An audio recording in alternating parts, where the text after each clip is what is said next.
5 minutes. Today we are conducting the IC on visual fields. I am Dr. J.R. Reddy, and we will be covering the fundamentals and understanding of single field analysis printout and identification of artifacts and interpretation of visual fields according to the stage of glaucoma. And a little part, the role of OCT is also will be covered. And the indications for 10-2 will be covered in to a major extent. And the progression analysis will be covered. I think this instruction course will help a lot for the management of glaucoma. So we will start. Ankur.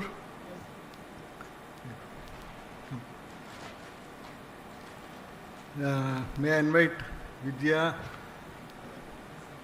Ankur.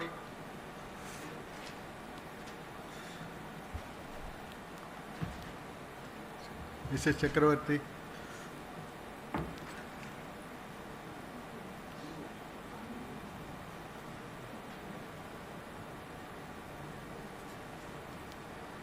You start.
You take these things, confusion. A very good afternoon, each and everyone. Thank you, Reddy sir, and thank you, AIOS, for giving me this opportunity. I'll be talking in brief about what the fields, how the fields talk to us, and how to infer what they actually mean in the visual fields. So first of all, there are various parts of the single field analysis. So we have the procedure information in the patient data, which is the basic data. The reliability indices, as how reliable the visual field is. Raw numeric data, that is the retinal sensitivity at each specified point. The gray scale, the interpretation of raw data in the shades of gray. The total deviation plot, which is very important to know the depth of the defect, what we have. The probability plot, the probability of this defect being present in the normal population. The pattern deviation numeric plot, the adjustment of the hill of the vision so as to bring out some patterns in the generalized defects. Again, the pattern deviation probability plot, the probability of this being normal in the normal population. Then we have the global indices, which includes the VFI also, and then the glaucoma hemifield test, which compares the superior and the inferior visual fields. We also have the gaze streaking, which is a part of the reliability data. So we move on to the next. This is the information we get from the top of the visual field. So we all know what does each these arrow points to a different part. The important part is the name of the patient and the ID of the patient, because sometimes you can have the same patient, same name patients in the OPD and you can get confused. Also important is date of birth, because it is comparing the age matched normative database, and the refractive error, because if it has not been properly put in, the visual fields will be grossly unreliable. Now we move on to the various types and strategies. We have 30-2, which involves 76 points, 6 degrees apart, testing central 30 degrees. We remove all these peripheral points. What we get is 24-2, which has 54 points, 6 degrees apart. Then we have got 24-2C, which has got a few points, 10 points added to give more weightage to the central defects. Then we have got 10-2, which has got 68 points, which are 2 degrees apart, measuring central 10 degrees. So since it is the central 10 degrees, there is no blind spot here. And also we don't have GHT and VFI in 10-2 visual fields, which is to be understood. Then there are various strategies. We can have standard, fast and faster. All of them are getting less and less and time consuming from the patient's perspective. And some of them do tend to lose a little bit amount of data, but we get nearly similar kind of effects when we move from one strategy to another. Then there are various reliability indices. These indices, they help us assess the quality of the test, as in how important the test is with respect to the patient's performance. So false positives, maybe 15% you can accept them. False negative up to 33% we can accept them, and fixation losses up to 20% we can accept them. So this is gross. We should know that this is the upper limit of acceptance of a good reliability indices. False positive is the most important of all three. They occur when the patient is trigger happy, that is the patient is pressing the button when the stimulus is not there. Now, why it is important? Because when the patient is pressing the button that he is seeing, in fact, he is communicating that he is seeing, but actually he is not seeing, so we are missing out on scotomas, and in fact, we are missing out on glaucomas. So they are associated with high threshold values. That means the sensitivity would be very high. The normal person cannot see, but this person is able to see. So there will be a high mean deviation, abnormally light gray scale, lengthy testing, abnormally high sensitivity will be labeled in the GHT. There will be larger defects in the pattern deviation than in the total deviation plot, because the hill will be uneven. So this is how is the upper limit. 14% can be accepted, but when we have 15%, you often have fixation losses, and this is what you come out with. So you have high false positives with abnormal high sensitivity, and you have a white scotoma like of a picture.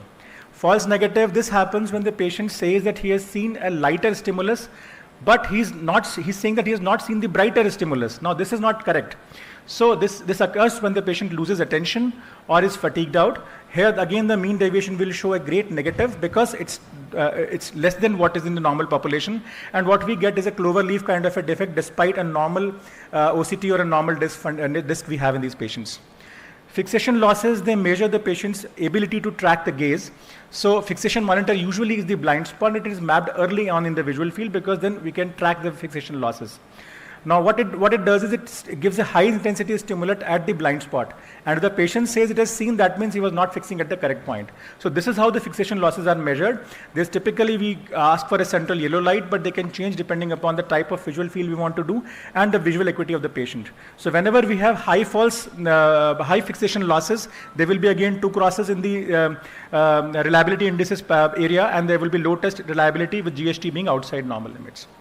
Then gaze tracker, this measures the distance between the pupillary center and the corneal reflex. So what happens is, whenever there is an upward spike, this talks about a gaze error, that is patient is not seeing at the place where we want him to be, and downward spike is the place where it is not recordable. So occasional gaze errors will be there in the best patients you ever have. So whenever it is up, it is a large deviation. Whenever it is down, it is an unrecordable gaze. Now we move on to the raw data. Now raw data is the heart of the visual field. It is the measured retinal sensitivity in decibels at the fixed retinal points where the stimulus is projected. Now it tapers off very steeply from center to periphery, and central 4 points have to be the maximum sensitive points. Whenever we have 0 here, this is usually the blind spot, and this should be measured as 0 all time whenever do a visual field. So you see these are points which are measured as 0 and less than 0. So 0 means that the brightest stimulus is not seen by the patient, and less than 0 means that the testing is beyond the capacity of the perimeter. So it can still see, but it is beyond the capacity of the perimeter. So whenever we have any 0 in the central 8 points or the central 10 degrees, we should call for a central visual field to be done, maybe 10-2 or a macular field, to bring out these defects. Wherever we have values like less than 1, less than 2, less than 3, that means the perimeter is not able to offer the maximum intensity which it should give. That means that the bulb of the perimeter is at fault and it needs a replacement. Now we move on to the grayscale. Grayscale is the depiction of the raw data into the shades of gray. So the center part has to be brightest, the central 10 degree. Now in this we can see that the upper part is not as bright as the lower part, and the same can be seen in the pattern deviation. We can see there are certain central defects which are marked in red over there. So this is very important here. So it also helps in highlighting the common artifacts, I think, which we'll have in the future further talks. Then we move on to the total deviation numeric plot. This compares the normative database with the patient's database. So normative database minus the raw data give you the total deviation normative plot. The numbers without any sign or the positive numbers indicate more sensitive points, and negative numbers indicate less sensitive points. So overall this is good for early glaucoma, but in absence of generalized depression, we cannot bring out the pattern defects which are typical of glaucomas. Now we move on to the total deviation numeric plot. Now how do we derive total deviation numeric plot? So this is how we do. This is the normative database and this is the patient's database. So you can see the green one shows 30 in the normative database, but it is 30 in the patient's database also. So the value here will be 0. If it is 33 in the red as compared to 29 in the red in the patient's database, it will show you -4. And if it is 30 in the patient's database as vis-a-vis 31 in the raw database, that means the patient is more sensitive, it is +1 there. So this is how this is depicted into the hill of vision, where the red points are below the normals, green are on the line, and yellow are above, or the better sensitive points. Total deviation probability plot gives you a number attached to the pattern, the dark spot which is there, and that is the probability. So any symbol, say it is less than 0.5, less than 1, less than 2, or less than 5, signify that the presence of this is possible only in 2% of normal subjects. So there's a chance of this being abnormal is pretty high. So for this does not give you absolute scotomas here. No matter how dark the circle is, it does not give you the absolute defect. We have to go back to the raw data to find out whether it is actually 0 or not. As we can see here, these are all the defects which have less than 0.5% of probability being normal. But you see these yellow ones are not zeros, but the red ones were zeros. So again, the probability is same, but they are having a different depiction as compared to what we can see. And these has a similar sensitivity, say 23 in both of them, but the lower one is far away from center, so it is less than 1% of probability, but the upper one is in the close to center, so this is less than 0.5% of probability. So a 5 decibel loss in the central visual field is very significant, which has to be taken care of. Now we move on to the pattern deviation numeric plot. Why do we need it? Because most of the times we can get in the total deviation plot, but the problem is whenever we have generalized defects, we are not able to pick up the specific defects because of glaucoma. So we require a pattern deviation numeric plot. Now how it is calculated? So it takes out the 7th best deviation from the total deviation plot and adjusts the hill of the vision to that particular point. Now how it is done? So this is the total deviation normal plot of the patient. And we see the best point is 25 and the worst point is 0. So all of them are aligned from minimum to maximum sensitivity. The 7th best point is -2. So all of them will have 0, -2, -1, -2. So everything will be adjusted to this -2. This will be the new sensitivity which the patient will have at each particular point. And then we can have the bringing out of the defects. We can see in the total deviation plot there is a generalized depression, but in the pattern deviation we can see a superior arc weight, which is also reflected in the grayscale. Now we move on to the pattern deviation probability plot. Again, like the total deviation plot, again it gives a significance to each point, that what is the probability of this point being normal. So we can compare the total deviation plot and pattern deviation plot. They will be almost similar in early defects, but the problem will be in the generalized defect, where we have to bring out these defects which are more specific to glaucomas. So for like cataract, corrected refractive errors, you will have a depressed total deviation plot, but the pattern deviation plot will show up the defects because of glaucomas. Now how the 7th most sensitive points can play a role in understanding the visual fields. So in this case we can see the 7th point is 0 here, and there are a lot of points which are much depressed than the 7th point, so the scotoma here is sharp and deep. As compared to this, here the 7th point is -1, but there are a lot of points which are similar to -1, -2, -3. Here we have shallow defects, step formation of nasal step is there, but the other one has very sharp and deep defects. Now we move on to the mean deviation in the this thing. So mean deviation talks about the depth of the visual field defect overall. It's a global index, it's not a pattern index. So it's sum of all deviations in the total deviation plot divided by the number of points depending upon the 30-2 or 24-2, we get the mean deviation. So it can be very high in generalized defects if they are very deep, or in advanced glaucomas. But small localized defects, as I showed you in the previous one, where we had a small nasal step, it will have a low mean deviation. So pattern standard deviation, as we have already discussed, they are designed to pick up early defects in presence of generalized depression. They do not carry any sign here, and they cannot estimate the depth of the visual field. They only tell you how abnormal the visual field is as compared to the normals. So whenever we have less disparity in the deviation plot, we will have PSD in the less number. Whenever we have high disparity in the total deviation numeric plot, the pattern deviation will have a higher number. Now we can see how the pattern deviation can play a role. So in the one field on the left side, we can see the mean deviation is in both the things are similar, but we can see that the pattern deviation is higher in the left side as compared to the right side, because there are a lot of uneven hill of vision. There are a lot of crests and troughs in the hill of vision. So pattern is more coming out in the right visual field as compared to the left visual field.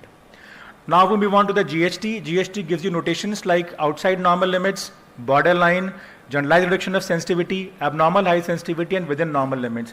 Now these notations are almost self-explanatory, and we don't have to go into detail, but they have a statistics attached to it, which I think you can read on the book. Now we move on to the VFI. Now VFI is a new global metric. It represents the entire visual field into a single percentage, the normal being 100 and perimetrically blind person being 0. So it is based upon the pattern deviation plots when the mean deviation is better than 20 decibels and the total deviation plot when the mean deviation worse than 20 decibels. It is again central weighted because we all know that the point of fixation is center. Whenever the glaucoma threatens point of fixation, it becomes very important for us. So this is how the VFI gives you a slope. So this helps us in terms of both rate and event-based informations, how the patient is progressing. Is it a fast progressor or a slow progressor? The rate of progression does help in guiding the therapeutic intervention, and rate of change of VFI has shown statistically good correlation with all the types of glaucomas, whether it is OHT, early, moderate, or advanced glaucomas. It also gives you a statistically significant p-value that how important this change is. So this is how we kind of interpret the whole visual field, and this is how the fields, they try to communicate to us. And I think we can try and listen to what the fields say rather than see, so that we can, understand our patient profile better. Thank you. Thank you, Ankur. Now, Dr. Vidya will be talking on identifying common artifacts and how improve the accuracy of the testing.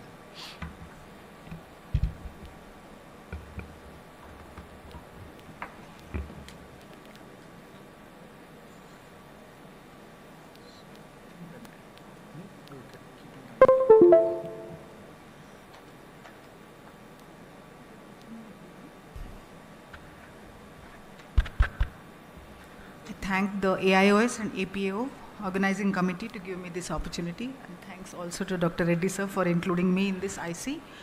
I will be talking about identifying common artifacts and improving accuracy of testing.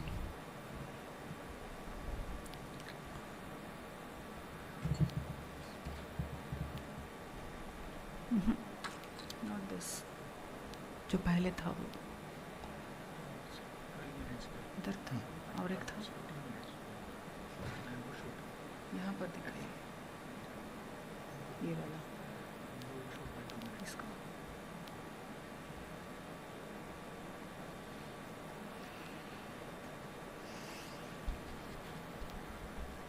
okay. So artifacts are non-pathologic field defects which may mimic glaucomatous field defects but are not due to any pathologic change or any pathology in the visual pathway, but they are due to performance errors or some difficulties during performing the test. Why it is important to identify the artifacts is that because these mimic glaucomatous field defects, they may be mistaken for actual glaucomatous defects, and they may also be wrongly taken when the patients have been monitoring and then we assess progression in these patients. So identifying artifacts is very important. So artifacts, as I said, can be due to errors during the performance of the test. So we can divide these errors into these main topics. So there can be an error by the technician while performing the test. If there is a mistake or wrong data entry of the patient's data, improper correction of the refractive error or improper positioning of the patient, this can lead to some errors. There can be errors from the patient's side also, which can affect the reliability indices. Some of them are errors with the fixation losses, false positive and false negative errors. There can be, the patient has to understand how to perform the test. So it's a very important part of the examination that the perimetrist or the optometrist performing the perimetry has to explain the procedure to the patient well. So if the patient has not understood how to perform the test, there can be errors again. Some physical errors due to, or there can be some obstructions while performing these tests, and they can produce some physical errors. there can be some errors with the machine and sometimes errors with interpretation. So let us see all of them with few examples. So here is a perimetry which has been, there was an artifact because of the wrong date of entry of the date of birth. As you can see on your left side of the screen, this patient's age has been entered as 20 years, while actually he was a man of 74 years. So because his age was entered wrongly, the raw data, the actual threshold values were compared with a wrong age group, and hence there was a lot of defects seen on the mean deviation and few defects even on the pattern standard deviation. But when this was corrected and the right date of birth was entered, and when these threshold values were compared with the normative database, then we can see that the patient does not have many field defects. The field has improved a lot. Similarly, entering a wrong refraction can also cause some errors, can cause some artifacts. So this was a patient. On the left side, you can see the near correction has been given as 0. You can see the correction given on the field printout. Here you can see this. So because of this, there is a haziness, or the patient cannot be seeing the stimuli that are presented properly and will respond in a wrong way, and this will also affect the foveal threshold detection and can cause a generalized depression of the total deviation plot. So when his refractive correction was entered properly, he was a myope of 7 diopters. When this was entered properly, his near vision correction also gets corrected, and because of that he could identify the spots correctly, the stimuli that were presented correctly, and this has shown lot of correction in his visual field. Similarly, if the wrong eye is tested, for example, it is because of the placement of the patient's chin in the chin rest here, as you can see. If the patient is performing the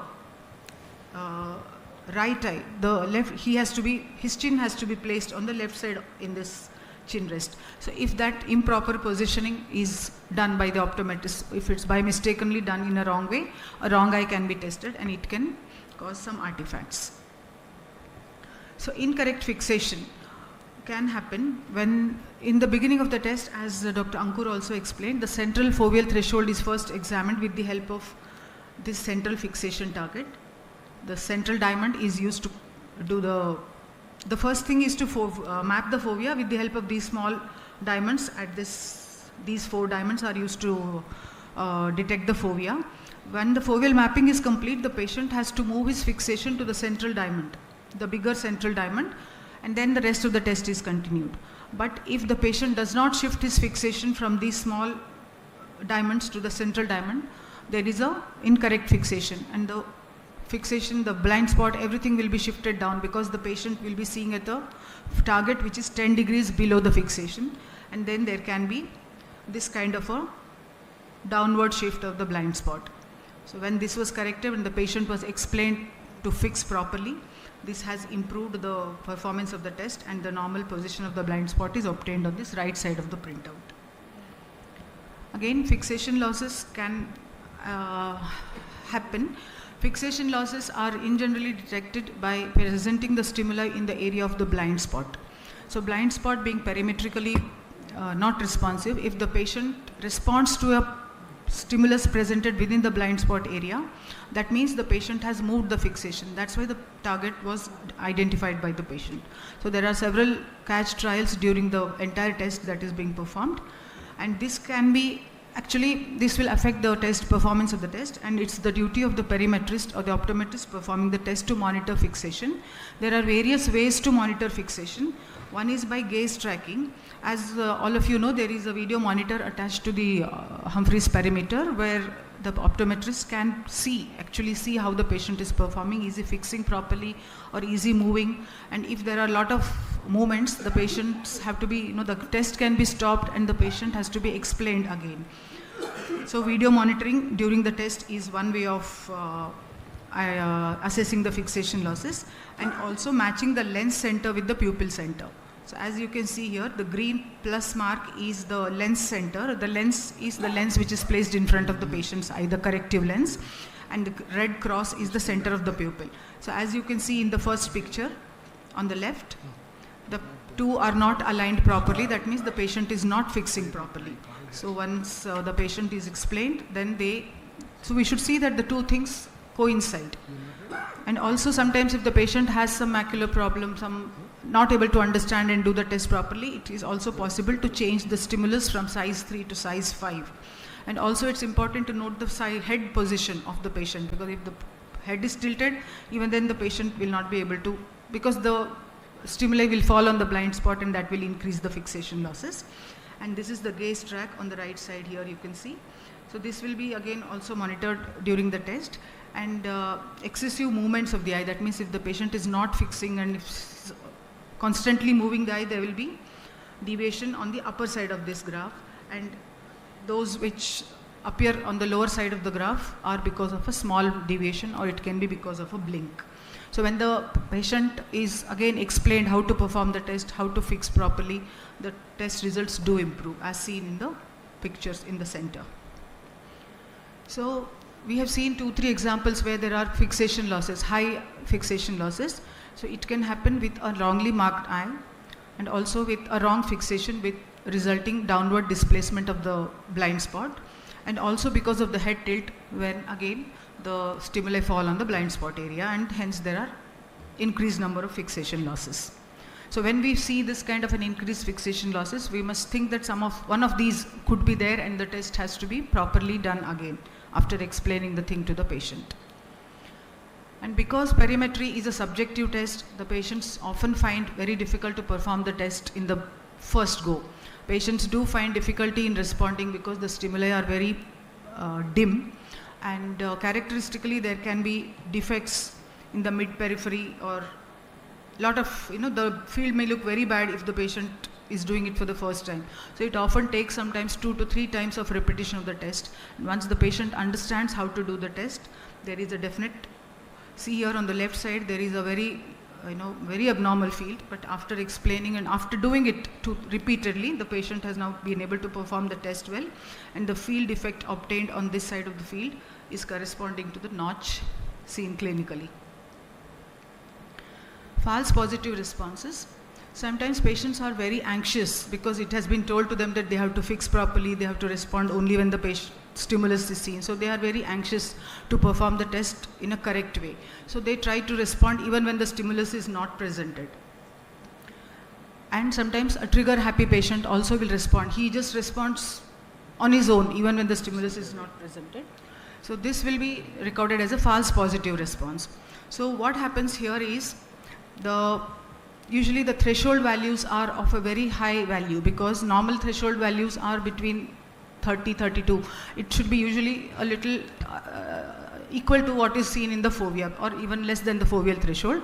But in a false positive patient, where the patient is responding even with without the stimulus being shown, high threshold values are recorded as seen here, high values as high as even 40 or above 40.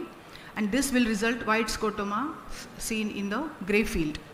There are a lot of fixation losses again because the patient responds even when the stimuli are shown in the blind spot area.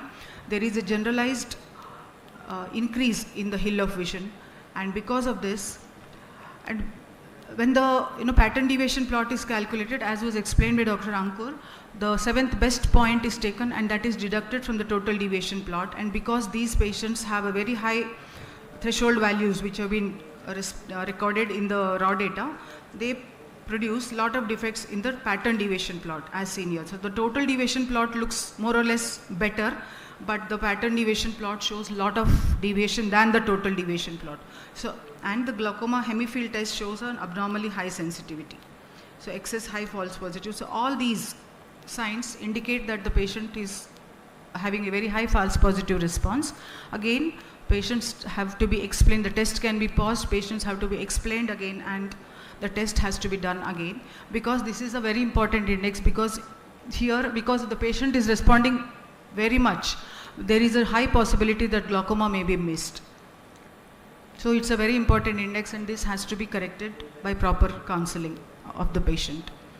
Similarly, false negative response is another artifact that happens, because if the patient is, normally what happens when the patient starts to perform a test, the patient understands and responds properly when the central points and the 4 cardinal points are being tested, and as the test progresses, the patient becomes inattentive and the peripheral points show lot of depression, and hence this will produce a clover leaf pattern because central points are detected and the patient has been performing properly and the peripheral points show a lot of depression. This produces a clover leaf pattern.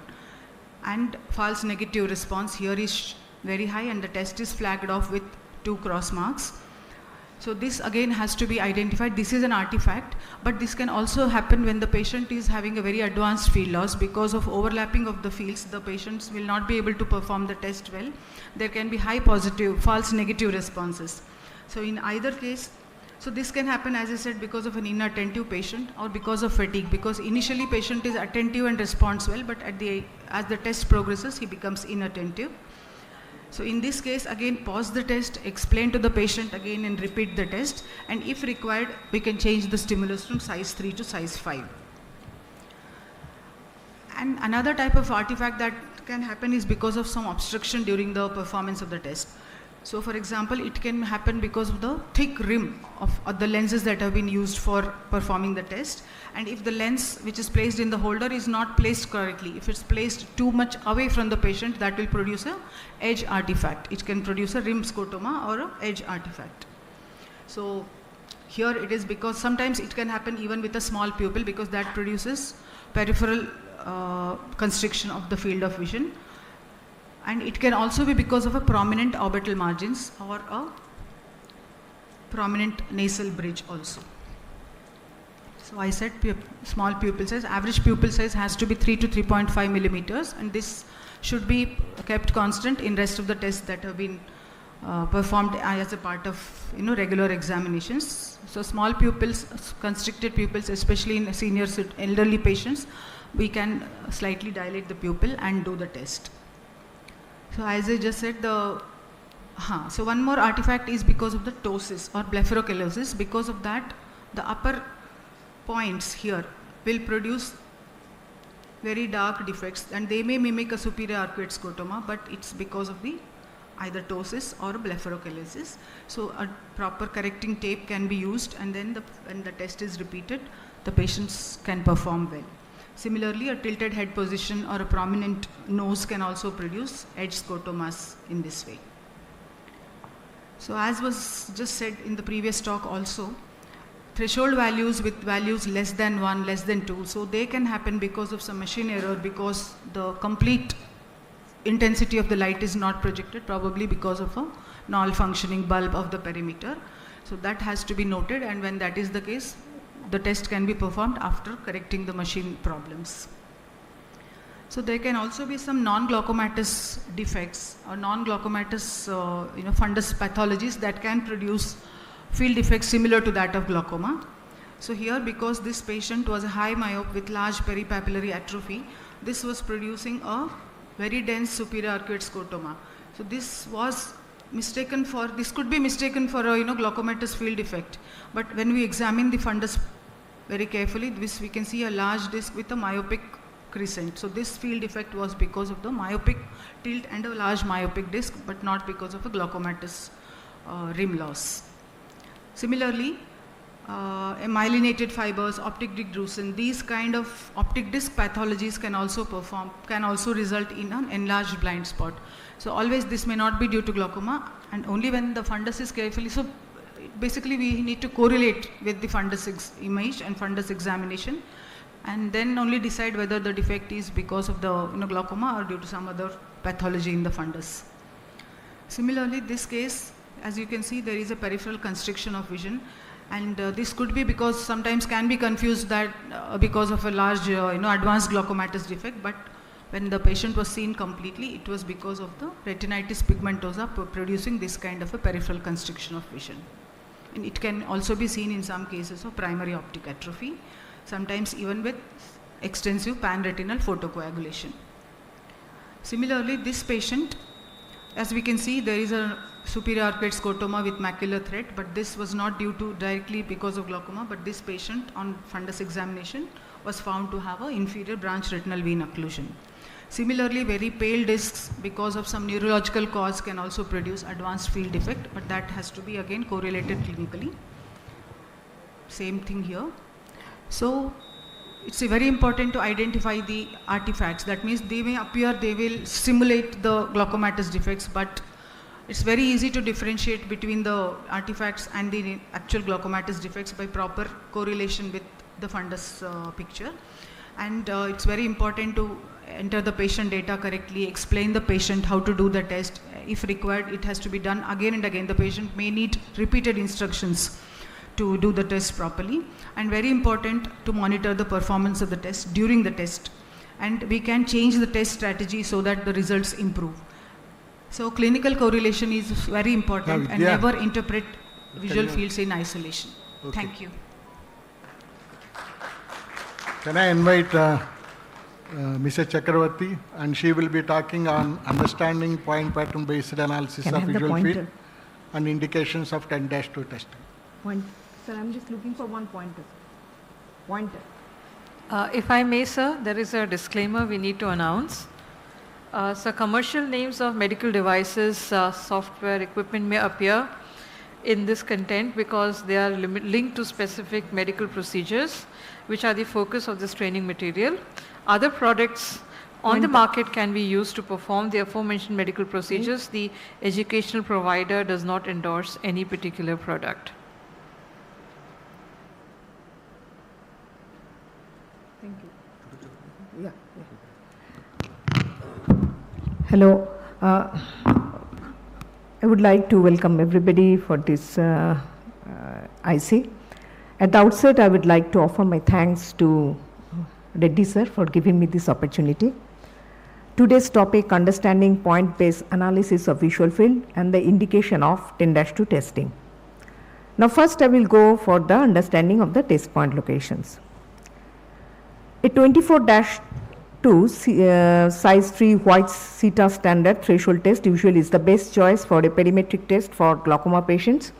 The HFA 30-2 test pattern measures visual sensitivity at 76 locations within 30 degrees of fixation.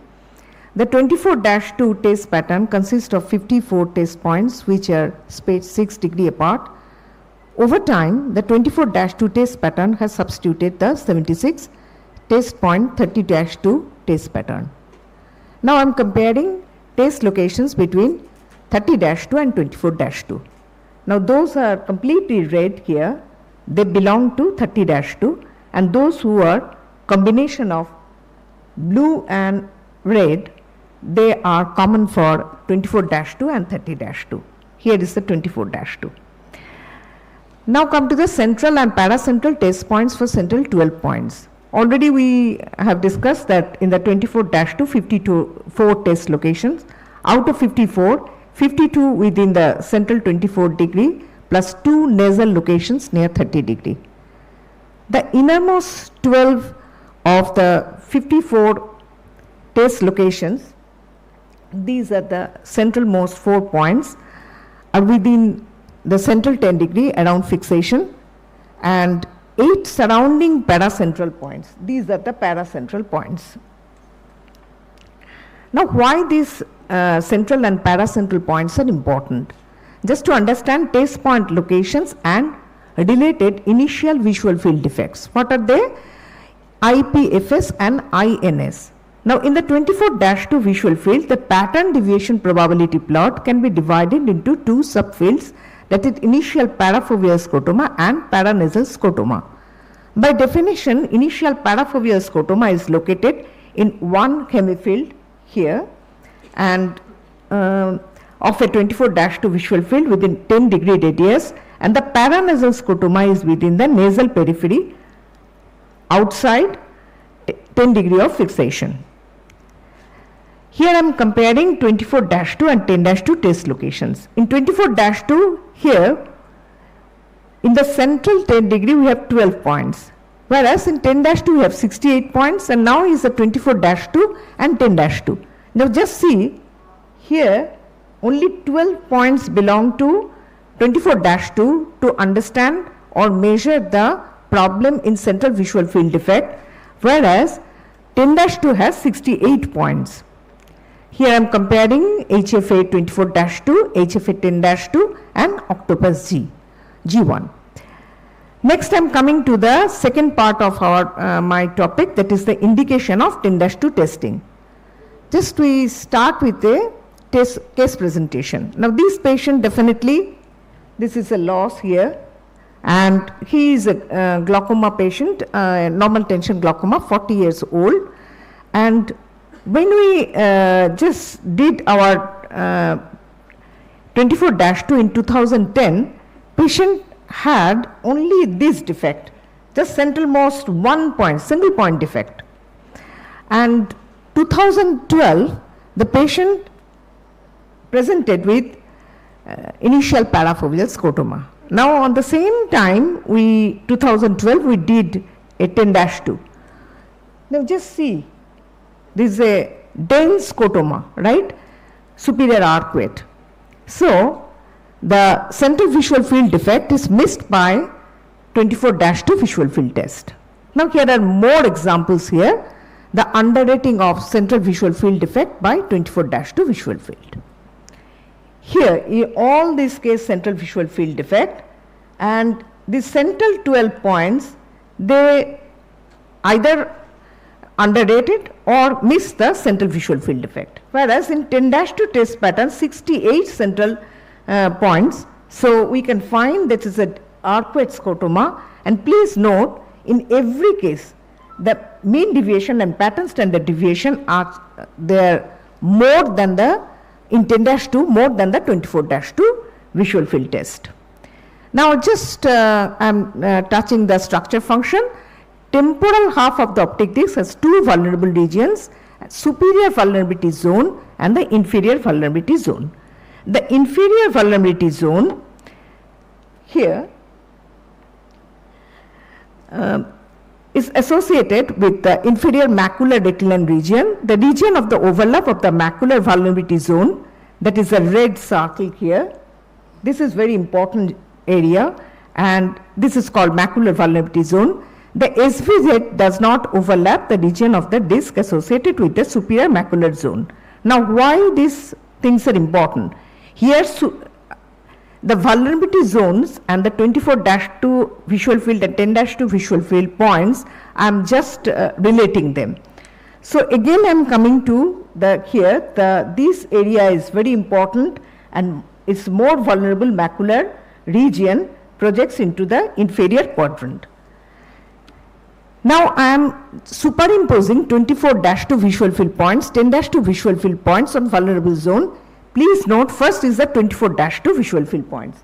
Here the location of the 24-2 visual field test points, they on the temporal half of the optic disc. Next is the 10-2 visual field points. Here we are superimposing in the macular region. And the last one, you can see here a fundus view with the retinal ganglion cell thinning map with the location of the 24-2 visual field test points.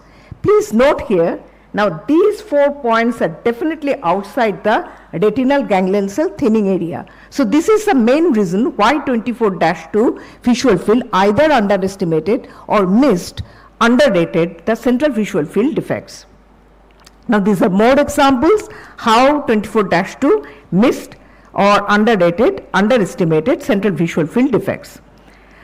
So the most commonly used central 24-2 threshold test 6-degree stimulus spacing can commonly miss defects within the central 10 degree of vision and underestimate damage to the macula, the most essential region of the retina for everyday visual functions such as reading, driving and face recognition.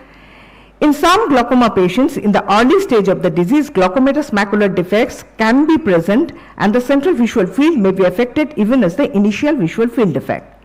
Now why 10-2? Whether to deploy a 10-2 test grid in addition to 24-2 or in lieu of a 24-2 equivalent, what is the purpose of deployment? Is it to detect a central visual field defect or to characterize a defect or to measure progression? Now gradually we will just try to answer all these questions. Now please note that although the macular damage is seen on the 10-2 visual field, a 10-2 visual field test alone will miss defects picked up by the 24-2 visual field. So 10-2 visual field doing alone is not the answer. Next, performing both 24-2 and 10-2 tests is not practical solution to this problem. So what we should do? we can modify the 24-2 visual field test by adding test point from the 10-2 test pattern.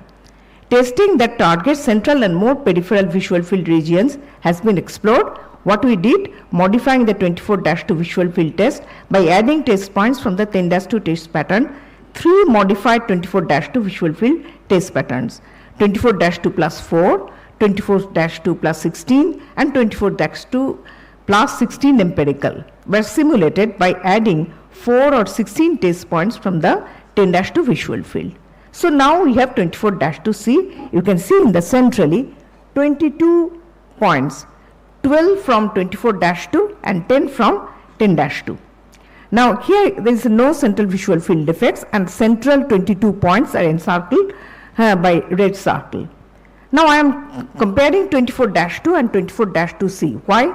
Because just to know whether 24-2C can solve this problem.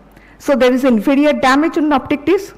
OCT confirmed that damage. Now comparing 24-2, 24-2C, here you can see in the 24-2 definitely superior heavy field, upper heavy field defect, and 24-2 definitely there is a more clusters, more abnormal points. I am comparing more.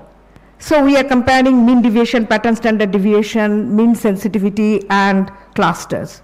Now definitely more clusters we can find in the 24-2C, plus please remember the benefit of 24-2C in clinical practice is not clear in structure function correlation.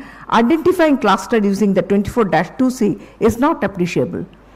So now I am comparing 10-2 and 24-2C. Here you can find that in this function, this is structure and this is function structure mode. Definitely 10-2 here is identified more structure function than the 24-2C. So though 24-2C they find, clusters, abnormal clusters are more in 24-2C, 50% of the visual field test location do not coincide with a commonly used macular thickness map. Now I am comparing all three, 24-2, 10-2 and 24-2C. So here you can find this is a central visual field defects, 40-year-old man, and definitely central most defect here, right? And definitely we can see it is also in the 24-2C. But you can see 10-2 definitely is more reliable here to identify central visual field defect. 10-2 identifying more central visual field defect compared to the 24-2C. So summary of this section, 24-2C, 24-2 and 10-2 test grids return similar global visual field indices in situation where central visual field defect is present. There is a dose-dependent relationship in terms of the structure-function relationship where more test locations lead to greater structure-function concordance. 10-2 has a high rates of concordance followed by 24-2C and 24-2. 24-2C failed to provide critical number of test locations at which structure-function relationship may be maximized. Now we can conclude that for detecting central and peripheral glaucomatous visual field defects at the same time, 24-2 poorly detects central defects, 10-2 alone misses defects detected by 24-2. 24-2C has poor structure function concordance. It is time to modify or replace the 24-2 test pattern to better detect macular damage due to glaucoma. So here is a book on central visual field defect. It will be going to be released today, this evening, and it's prefaced by Professor Robert Weinreb, and this is a flyer of this book. Thank you all for your kind attention. Thank you.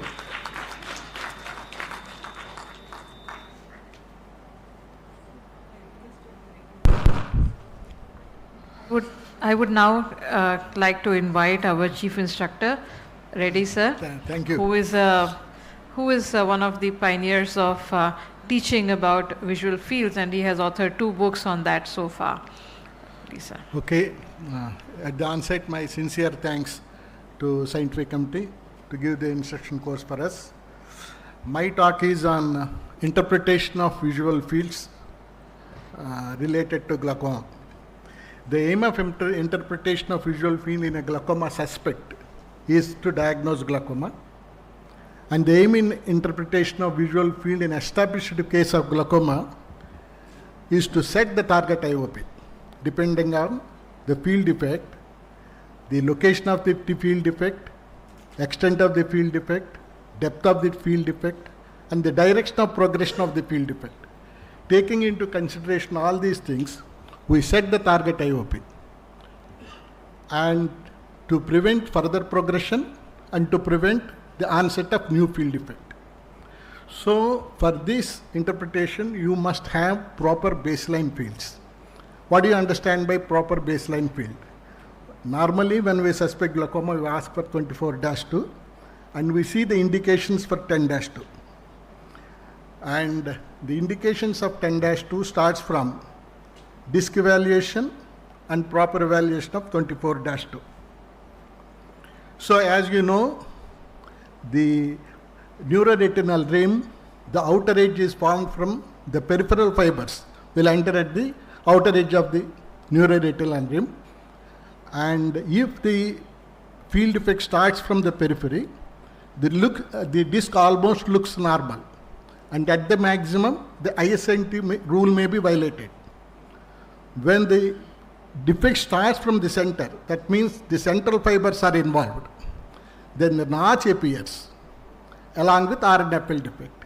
If you see a notch with a RNFL defect, you ask for 10-2. Sometimes we may see glaucoma both starting in the within 10 degrees and outside 10 degrees, and there may be a localized rim loss with a RNFL defect. Now the conventional concept is glaucoma starts from the periphery and progresses towards fixation, where it involves the fixation, then we ask for 10-2. In 2011, when this patient came and with a mean deviation of -5, I took the patient lightly and started the treatment, and then I did not test the 10-2. When the patient came in 2012, there is a notch, there is an nerve defect, and there is a absolute scotoma on the 3-degree point. When I took the 10-2, there is a huge scotoma with a mean deviation of -7, more than what the mean deviation of 24-2. Then I realized the glaucoma can start within 10 degrees.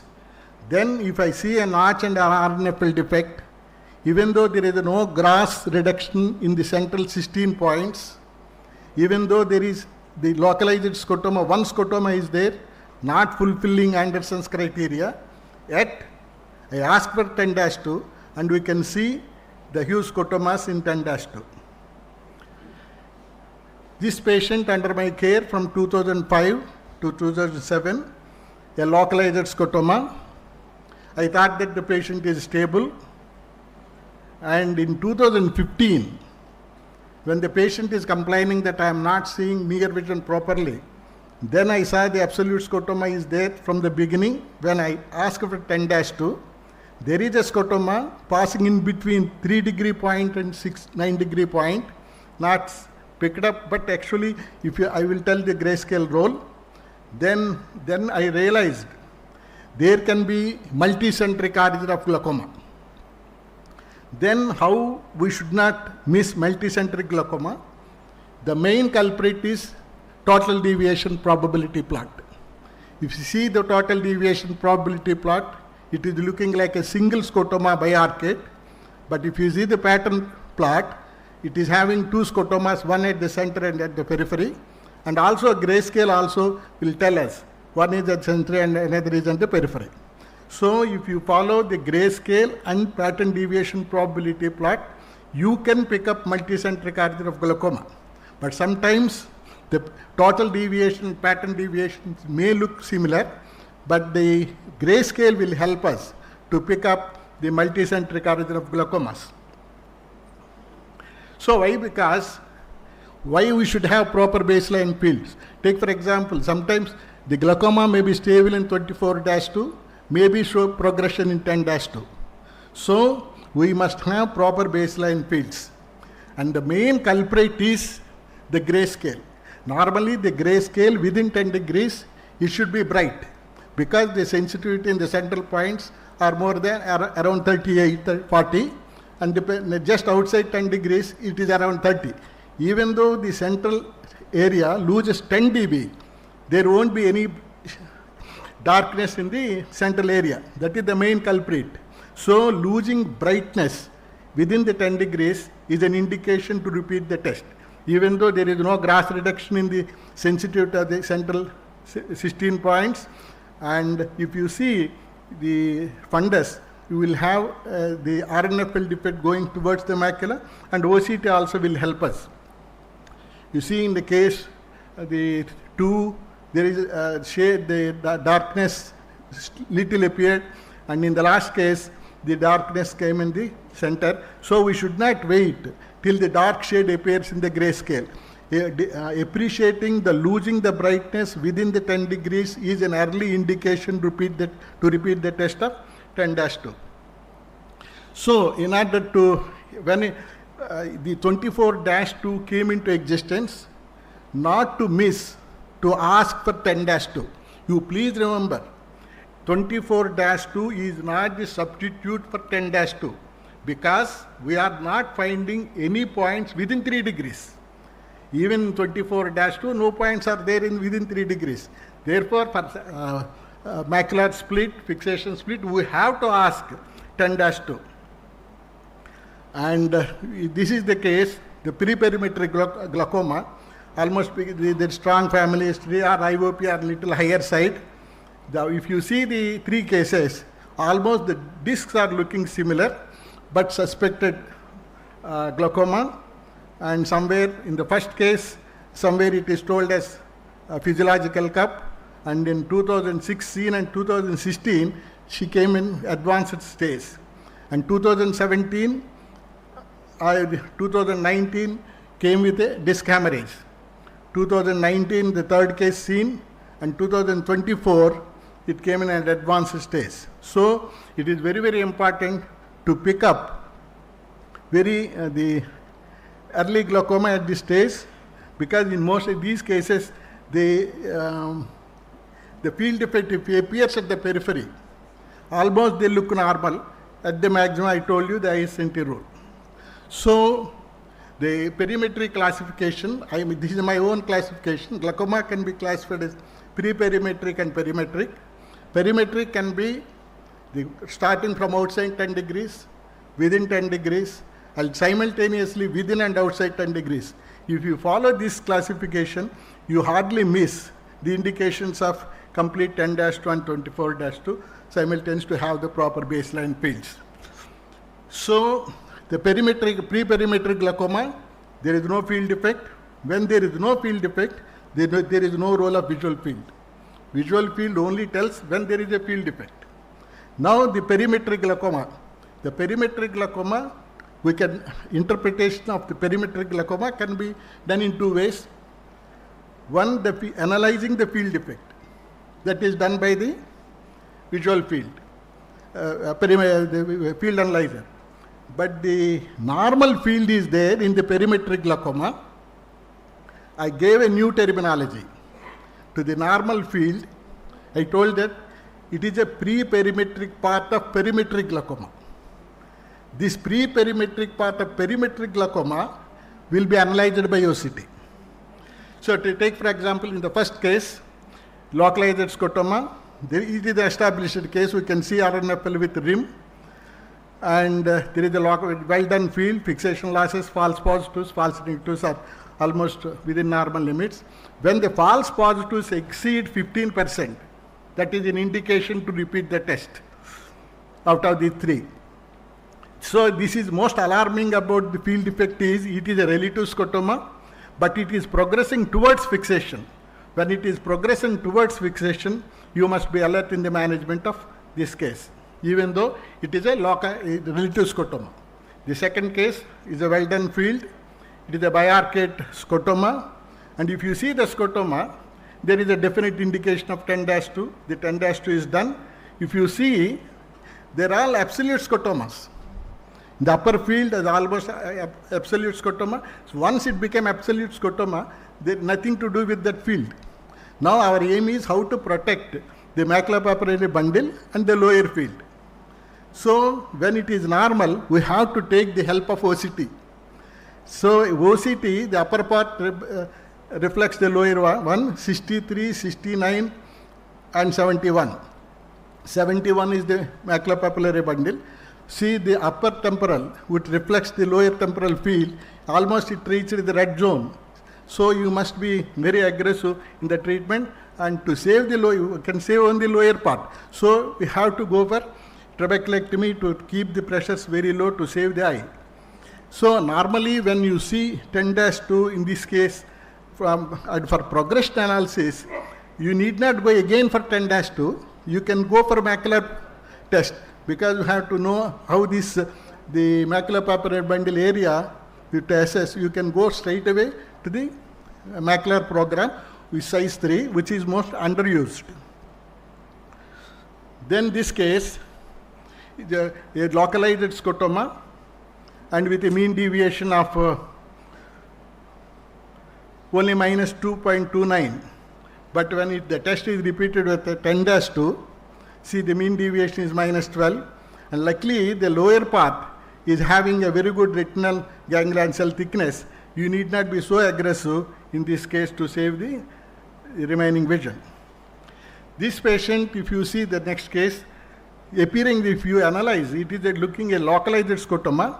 But this localized scotoma, if you don't analyze properly, you think that it is starting from the periphery. But if you see analyze the localized scotoma and see the raw data, the total deviation numerical plot, it is actually absolute scotoma on 3 degree. And when repeated the test, it is almost absolute scotoma nearing almost to from the fixation. So in this case, the lower field is also 77, 71, 68. So we should be very alert to save the eye, because the upper field is almost gone. And this localized scotoma you see, actually this localized scotoma, if you don't see properly, you may think that the glaucoma started from the periphery. But if you see, analyze the field, this see raw data or total deviation numerical plot, and the 9 degree point, it is minus 34. That means the glaucoma started almost within 10 degrees. And when I repeated the test in 2018, there is upper arcade scotoma in the 10 degree. And because of the COVID, in spite of taking the treatment, he never came for follow-up. In 2000, after 5 years when he came, you see the upper relative scotoma, what we saw in 2018, became absolute in 2023. And we see, so when you see even a relative field defect and starting from the center, you should be very alert and treat the case very aggressively. In this case, luckily, the macular ganglion macular thickness, GCC complex, is very good at 75, 77 and 73. So, as you know, by this time you must be knowing the glaucomas can start within 10 degrees, outside 10 degrees and simultaneously. You see the glaucoma starting from the periphery, the first one, the disc looks very pale. And when the glaucoma starts from the center, the disc looks almost very healthy, because most of the peripheral fibers are intact. Even if you see GCC, the ganglion cell analysis OCT, you see the 78, 87, 88, the peripheral fibers are good, whereas in the glaucoma starting from the periphery becoming advanced, most of the fibers are atrophic, and we see the appearance of the pale disc. This is the first case in 2012 I saw. See, I maintained actually this localized scotoma almost stable in 2012 what I see, and 2024 what I am seeing now. Actually, I did trabeculectomy at the very early stage, and if you see the dangerous, even though the pre-perimetric part of perimetric glaucoma normal zone, the GCC thickness are 51, 57 and 83. So she is, in spite of doing trabeculectomy, I put the patient on one drug, and luckily she is maintaining the whatever the existing vision she had. Now, what is the role of, as you know, there is no role of visual field in the perimetric glaucoma, and the most important is the Panama analysis. The Panama analysis means whenever you, suppose in visual fields, we ask for indication for 10-2. When you see OCT, we have to ask both RNFL printout and GCC printout. Then the thickness map and deviation map of both RNFL and GCC, the combined report will be there in the Panama, which is very important what we see here. Panama, GCA, RNFL thinning pattern.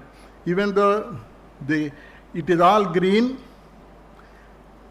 and in the Panama you can see the arcade pattern. That is the main indication to diagnose glaucoma, in a glaucoma suspect. That is actually glaucoma, perimetric glaucoma, green. This case, the visual fields are normal.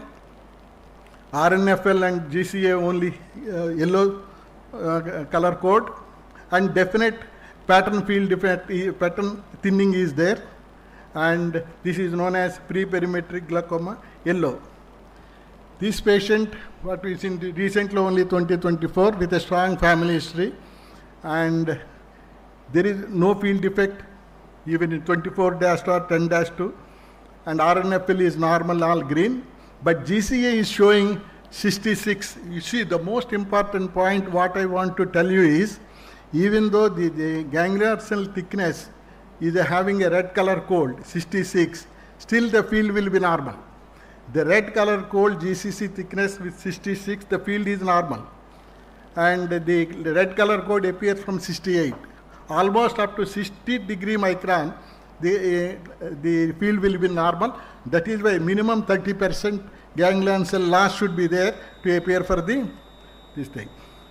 And the same patient, in 6 months' time, developed the pattern thinning in the thickness map and deviation map, and still the field is normal. So the most important thing, take-home message is, in glaucoma suspect, the Panama analysis, the thinning is very important to pick up perimetric glaucoma. My namaskars to all glaucoma patients from whom I acquired this knowledge. Thank you for your patient hearing.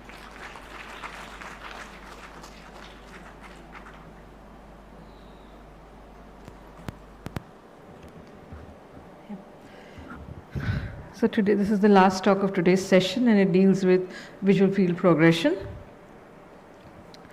So what is visual field progression? Glaucomatous progression is almost 10 times faster than the normal rate of decay of visual function with age.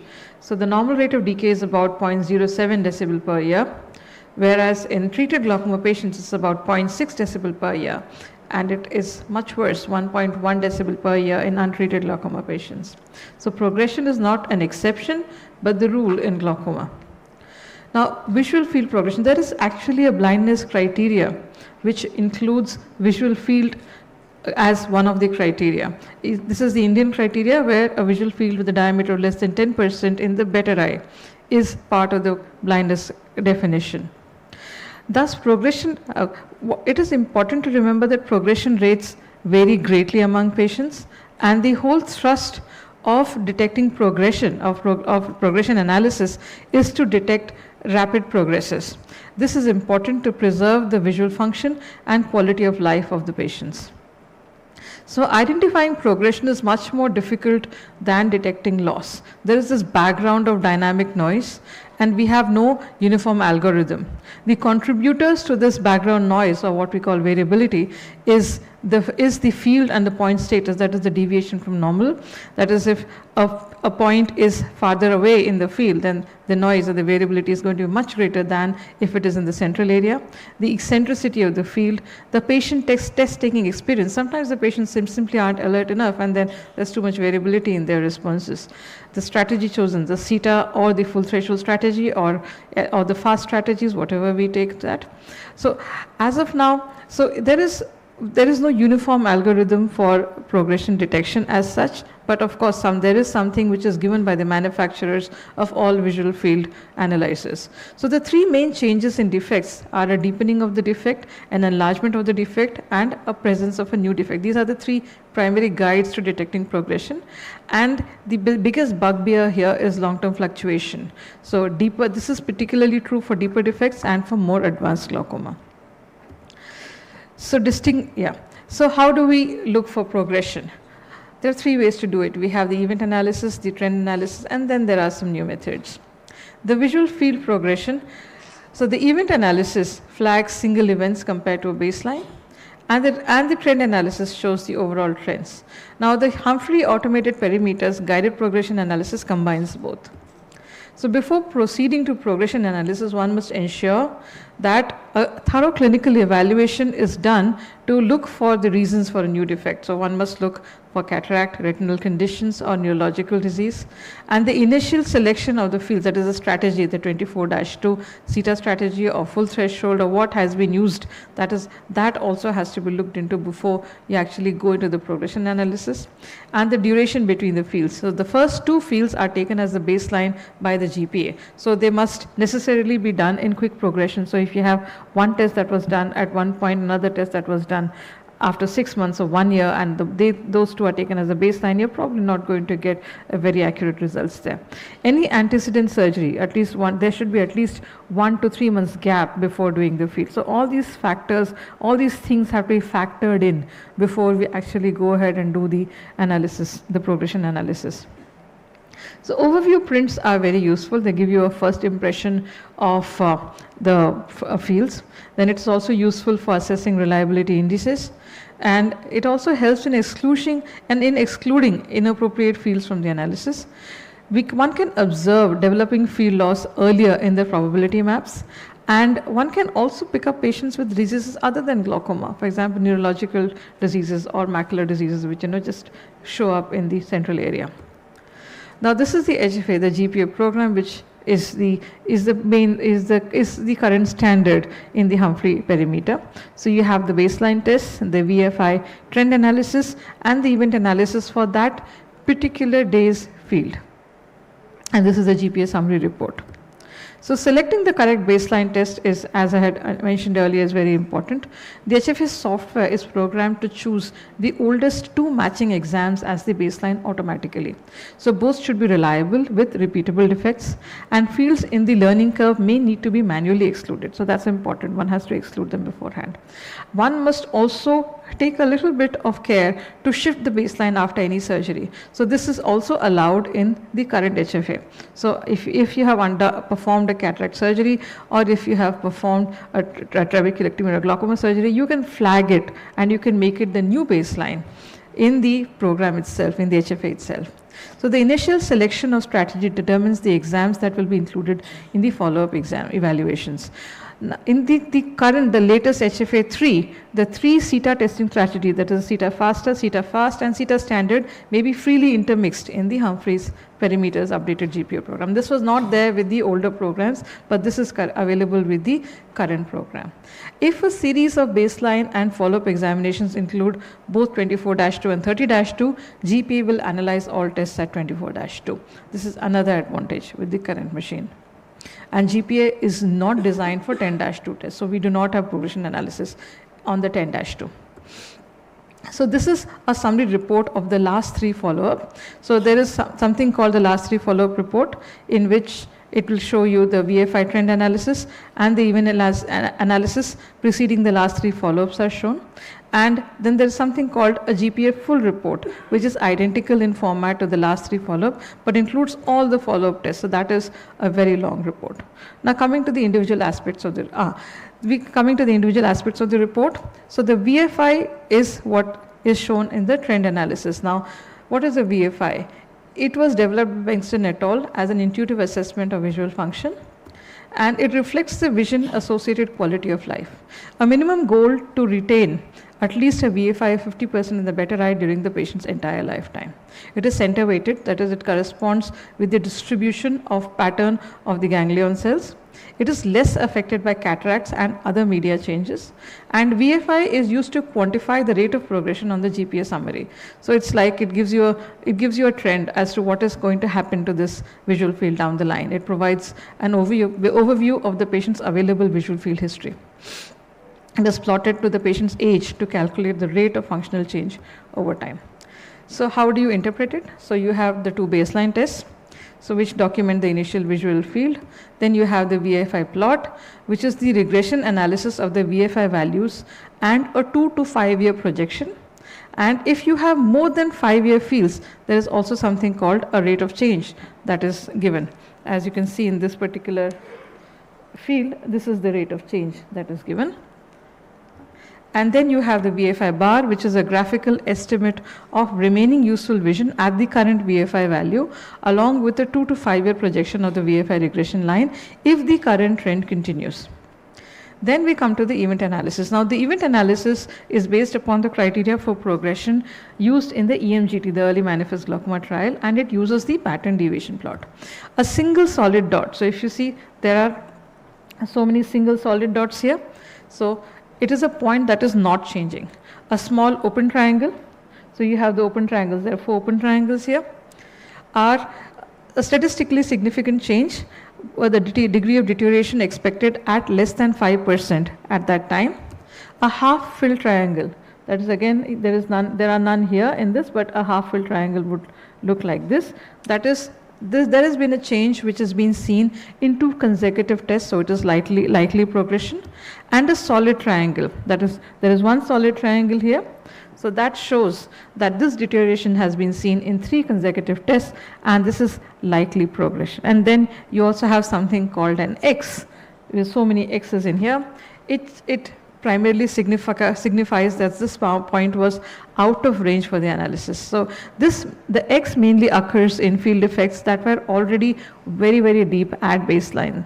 So the detection of likely progression needs at least 5 fields, and the GCPA maps are not calculated for fields with mean deviation values worse than -20 decibels. Please remember that. So the pattern deviation cannot be reliably applied when very severe visual field damage is present, and that is the reason why when the field effect goes more than -20 dB, we do not get a GPA map. So what is the current recommendation? So perform 6 visual field exams in the first 2 years of follow-up, and this is for when you detect the glaucoma. And for those with advanced glaucoma, it is recommended to perform 3 monthly visual fields using appropriate strategy. So in advanced glaucoma, you may need to use the 10 degree and the macular program. And look what I had showed you in the initial slides for deeper or bigger and new defects, because there is no other way to go there. The other alternate methods that have been tried out are point-wise regression. This is a progressive program developed at the Moorfields Hospital, which was a precursor to the VFI, and the point-wise exponential regression. Now these are things which are on the anvil. They have not yet been incorporated in the current HFA. We also have people working on machine classifying algorithms to identify glaucoma progression. Such algorithms operate by building a model from example inputs to make data-driven predictions or decisions. And a small note on the central field index, which again was developed by D. Moraz to monitor the 10-2 progression, but unfortunately this is also not incorporated in the HFA as of now. This is just research that's going on. So that's all I have to say. Thank you for your attention.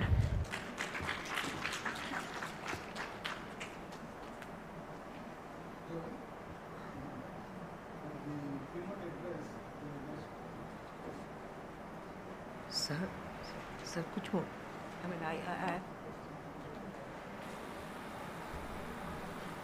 Ratni David, she has to give the keynote address identifying glaucoma progression.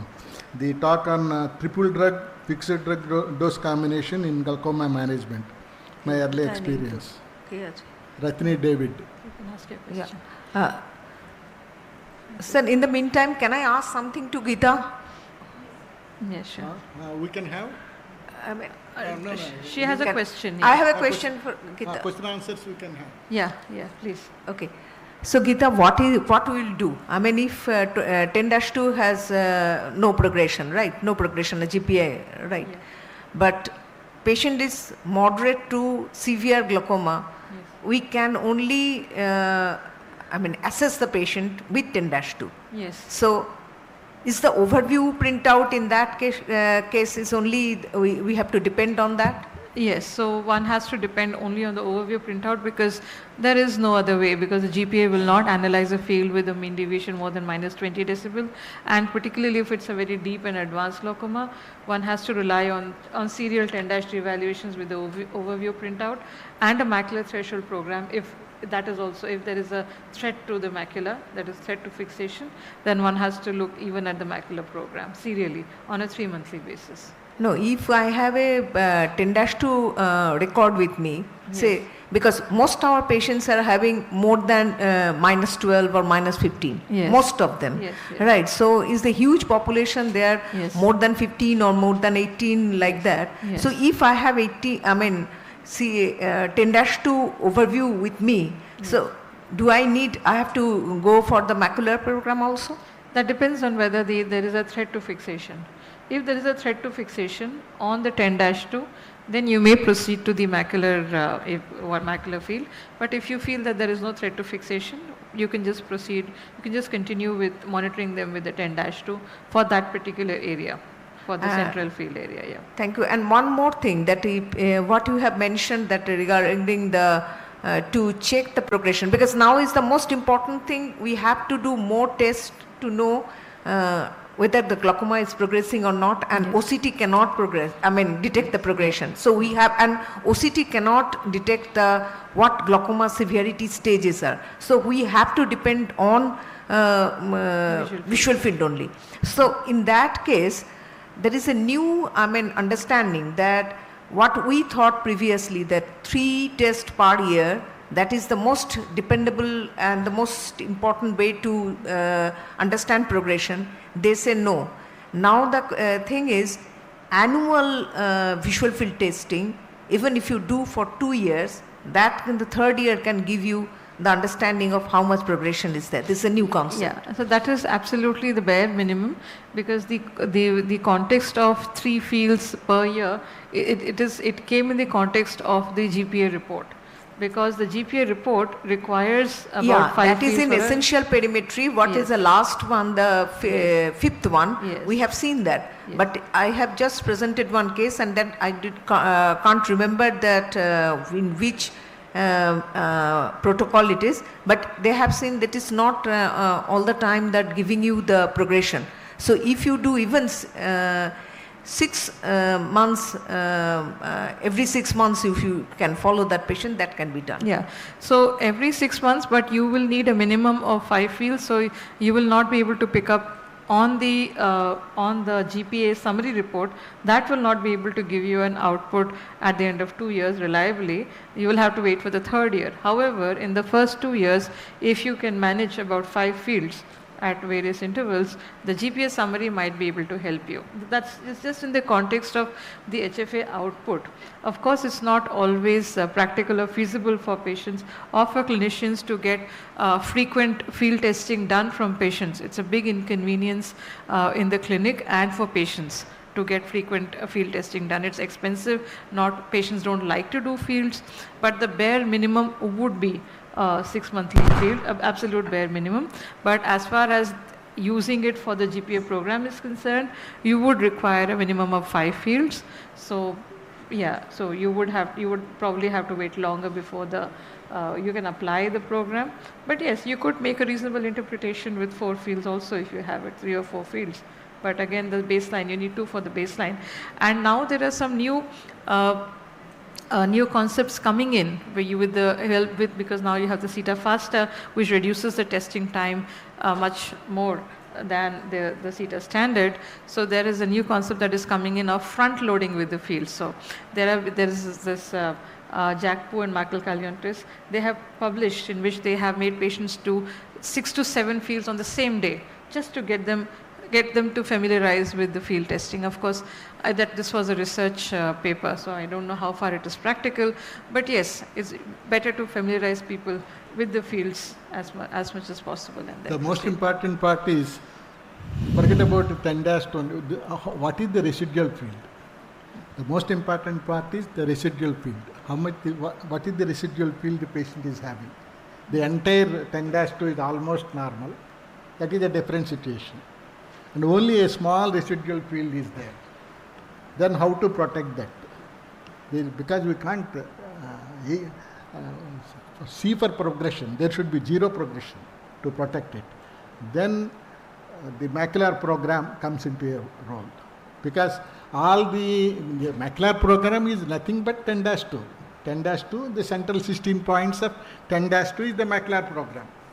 If all the remaining peripheral points are absolute scotomas, what is the need to test the absolute scotoma? So you see what are the absolute scotomas in 10-2. And the peripheral almost 3 circles are absolute scotomas. There is no need to test 10-2. You can straight away go for macular program. The most important part is what is the residual field the patient is having, and our aim is to stop the progression and keep that residual field intact. Yes. So, one more point, sir. Sorry. Okay.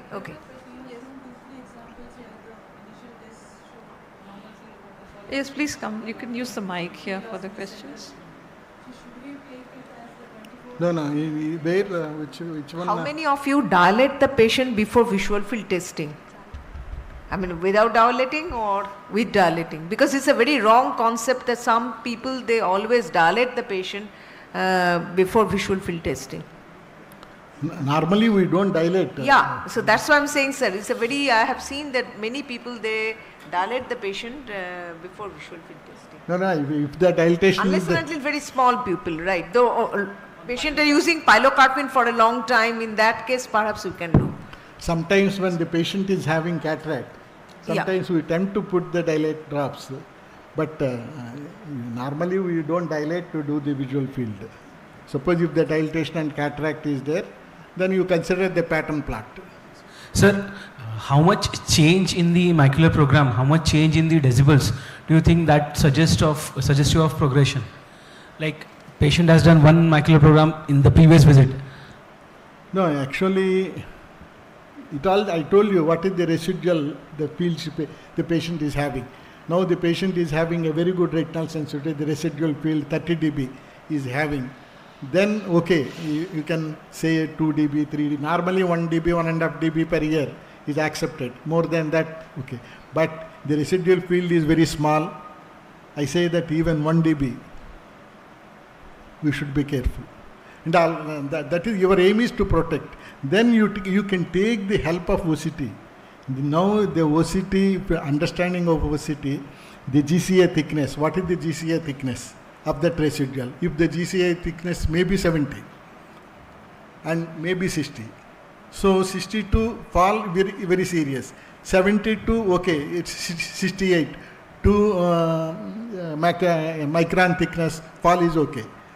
The most important thing is the GCA thickness 70 is a normal field, 65 is a normal field, 60 is a normal field. Even though they are red, the red GCA thickness starts from 68. Still the field is normal. 65, though red, the field is normal. And the field becomes abnormal from 55 to 45. 55 to 45, absolute scotoma. Sometimes we see absolute scotoma at 55. In some cases, 55 normal. Then what is the reason for it? For many times I thought that may be wrong. This is the recording of the OCT is normal, may be wrong. But most important thing is in the RNFL calculation circle, RNFL clock hour, right eye 11 o'clock to 7 o'clock, left eye 1 o'clock to 5 o'clock.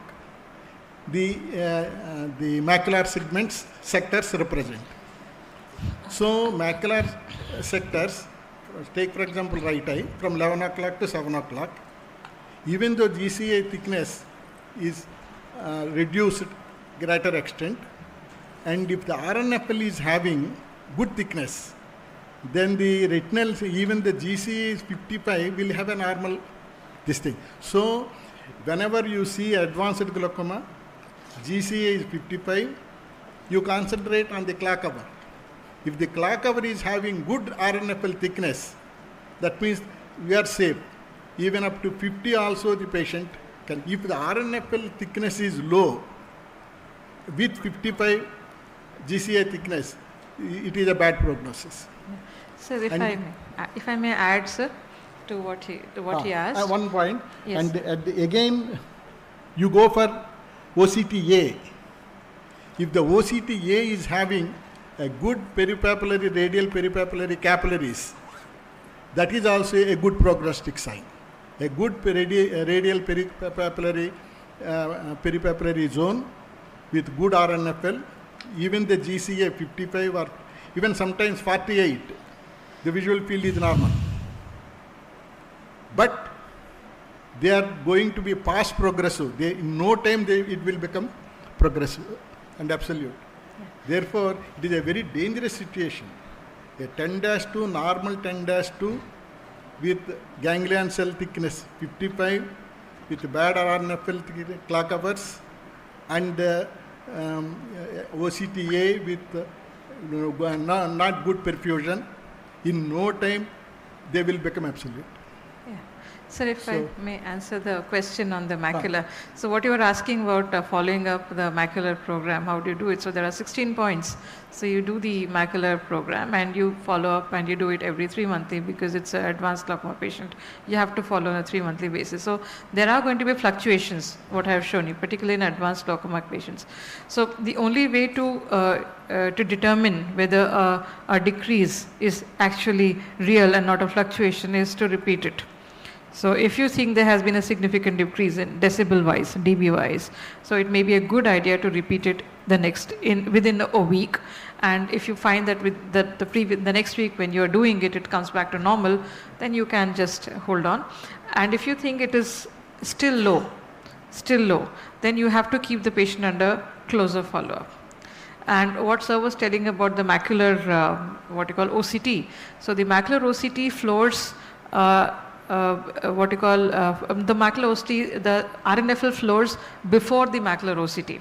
So the RNFL will, in advanced glaucoma cases, particularly moderate glaucoma cases, the RNFL will floor earlier, but the macular OCT may give you some useful interpretation for a little while longer. So that may be a little more useful. But in advanced glaucomas, everything has to be taken in the context of fluctuation also, because even the OCT has a 5 micron variability. Yes, it has a 5 micron variability, and the HFA also will suffer from long-term fluctuations. So the only way to determine it is by repeating the testing, and on repeat scans, if whatever you have observed is repeatable, then you know you are seeing a progression and not a fluctuation. 2 decibel, 3 decibel. There is absolutely no guideline given by anybody. You can read as many papers, Johnson and Spry, Hoda, Parrish, anybody. There is no fixed criteria on what constitutes a resolution or a point beyond which you say this is progression. There is absolutely, particularly for advanced glaucoma, there are no such set guidelines as of now. So 10-2 overview print and macular program, and you just have to look at it. The macular program has only 16 points. That's it, so it's easier to see. 10-2 has so many more points, so you have to look a little more carefully. And it has to be repeatable then you know that, yeah. Even a single open triangle, yes, sir, is the indication of progression? So it is flagged as likely progression. It is called likely progression because it means that this deterioration has been seen on 2 consecutive tests. Now, if you look at the criteria, if you see that the mean deviation has also dropped, particularly you've been doing the fields for 3 times. You've done, say, at January, you have done in March, you've done in June, and you see that when the June field is showing you this open triangle, and you see the mean deviation also has dropped, more likely there is a progression happening, sir. But please remember, particularly when we look at the macular OCTs and the macular scans, cataract is one more reason why there will be sometimes there will be a decrease in the sensitivity. So ruling out particularly the macular GCC the ganglion cell analysis. If there's a cataract, the ganglion cell analysis report that you get, particularly on the serous HDOCT, will be worse. Your RNFL will be better, GCC will be worse. So that means there's a cataract there because there's a media opacity which is, obscuring the quality of your scan. As the same thing even will show up on the visual field analysis. So please be sure to rule out a cataract in that situation. Do all the OCTs have the same parameters So, or different makes? Almost all of them now have a ganglion cell program. No, Same different, parameter. yeah, definitely it's a different, you have to understand the different machines Yeah, are so different. they are not interchangeable is what if you're asking. So they if are you not interchangeable. Yeah, so if you're seeing a spectralis, your patient comes to you with a spectralis OCT and then you have a serous HD OCT and you want to compare the thickness of the spectralis to the serous, no, that is not possible. So they are not interchangeable, sir. Yeah, that's what. Regarding the triangle, open triangle, half triangle and complete block, why that came into existence? Because the black square, p-value less than 0.5%, any loss more than 8 dB is a black square. So you cannot assess progression once a black square comes. So we want to evaluate that black square at that area, whether it is deteriorated twice or deteriorated once or deteriorated 3 times. For that purpose, because it is actually analysis of the black square. That is the reason why the triangle, full triangle, half triangle, complete block that came into existence. Just wanted to ask, how do we define split fixation on fields? How do you define split fixation? What is split fixation? We use the term split fixation. and Yeah. The Yeah. central fixation is Yes, involved. what is split fixation? So you have 0 decibels in the one part of the field and the other part of the field it is what you call, it is maintained. So we will define it on 10-2. No, you have to do a macular threshold. 10-2 yes, but you can confirm it using a macular field. Because macular field will tell you for certain, because if it is actually come down to 0 at that level, because macular field is at 1 degree what you call points and 10-2 is 2 degree differences. So a macular program will certainly confirm it if there is a split fixation. Like 2 Yeah. out of the 4 points. Yes, are yes, involved. 2 out of the 4 points, yeah. Out of contest, how many of you have seen total washout after surgery with macular split? Total washout after surgery due to in a case of macular split. Yes, so that is again a very interesting debate among glaucoma specialists. So there is a big division here. One half say there is washout and the other half say washout is a myth. So I have not seen any washout in any of my patients following trabeculectomy or glaucoma surgery. But yes, there are some. Many people attribute the so-called washout to hypotonic maculopathy. So they say the hypotonic maculopathy that happens due to overfiltration, that may be causing the so-called washout, and as it recovers, patients may recover vision as well. So yeah, that is a raging, there are two different schools of thought there.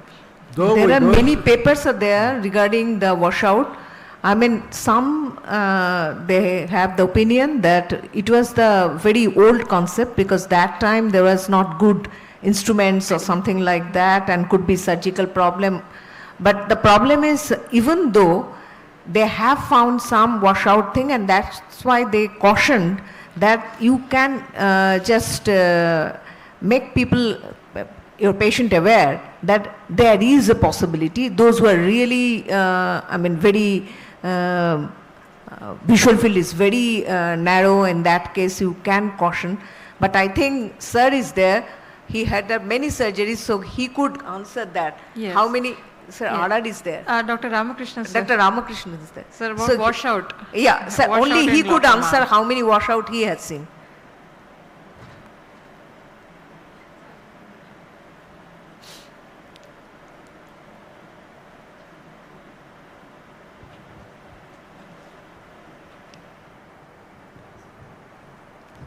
Thank you. I agree with all of you, but as a senior person like Reddy, I have seen few cases only, not many, maybe about 4 or 5 in my practice for the last 30 years of glaucoma. When you will get to our treatment, it's very, very, very advanced case of more than 0.9 cup with a very small field, or even with, mostly with temporal island of vision. A central field, everything is gone, only temporal inferior temporal island of vision is there. In that case, of course, if you are doing surgery, then chance of orthosis is very there. Is there. And also most of the time only 3 cases of patient not able to recover the vision, 1 patient partly recovered. Yes. But it's very, very rare, I should mention. So that means, sir, it is rare, but it happens. Because it happens in your hand, that means it exists. I mean, the concept exists. Yeah, it's there, but not very advanced glaucoma. Yeah. Actually, recently we analyzed cases, 100 cases of advanced glaucoma for which trabeculectomy was done, so over a period of 1 year, and we found only 1 case which showed wipeout. So it's not very common, and if there is an indication, we should operate such patients to preserve the visual fields.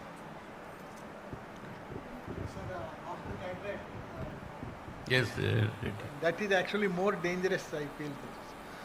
You mean after complete surgery? Cataract, advanced glaucoma, the small field. And Oh yes, yeah. Some people, they will go for some sort of subclinical macular edema following cataract surgery. In that case, following combined or even with trabeculectomy. So that's why you will get delayed recovery of vision in some cases. Initially, the patient will have very HM or 1/60 or 2/60. In due course of time with the steroids and other NSAID, the vision will slowly it will recover. And some 3 cases I told you, completely there was no recovery at all. It's almost a total cup. Yes.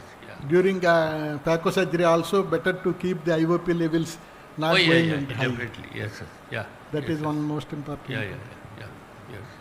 But we are always afraid of the wipe-up phenomena, but it is not occurring. Not. We talk a lot about that, but we are always afraid, sir. To predict who is going to develop, but sir, even of course we should be very careful. Actually, for that, sir, the OCT with the maculopapular bundle, if the OCT is showing good thickness, 70 and 80, after acquiring this knowledge, I am now confidently going for trabeculectomy. Yes, that's a good point. Yes. I am confident. You have your evidence. We know. I know. I got evidence. The maculopapular bundle is having 70 microns thickness. We don't have that.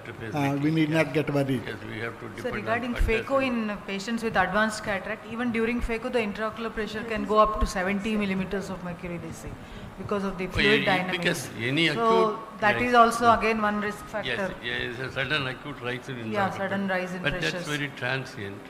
Post-operatively, we should be little. We should control the intraocular pressure very much. Thank you, sir. Thank you. Nice session. We learned a lot. Thank you very much.